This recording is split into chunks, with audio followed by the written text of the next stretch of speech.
Janka, beidz āksīties. Nāc apsies uz šo mazulīti. Hoi Ultra, all-in-one kabinets. Klients ar šo varēs balansēt elektrotīklu uz pilnu klapi. Te jau viss ir iekšā. Augšā mēs redzam bateriju bloki vairāki, kas kopā sastāv 200 pār pa 200 kWh ietilpību.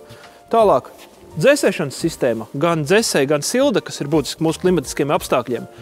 Invertoru vadības bloks, bateriju vadības bloks, tas viss jau ir iekšā vienā kastē. Šeit ir arī vadības panelis, kur tu redzi visus iestatījumus, tu viņu var konfigurēt, vadīt no šejienes. Mitruma sensors, kas ir ļoti veselīgi, akumulatoriem, lai tie darbotos ilgmūžīgi un stabili, plus arī ugunsdzēsības sistēma. Līdz ar to, šeit ir iebūvēts pilnīgi viss, lai tas kabinets būtu gatavs darbam jau šodien. Tad praktiski atliek tikai atrast vietu, novietot, pieslēgt un sākt darbināt. Precīzi. Cik konkrēti šis modelis maksā? Šis konkrētais modelis, jeb gala cipars, šim ir ap 80 000 eiro, iekļaujot instalāciju arī.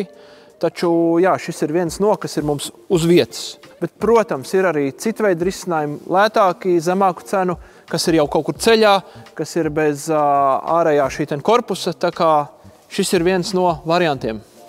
Cik tā konkrēti šis modelis ātri sev atpelnīs?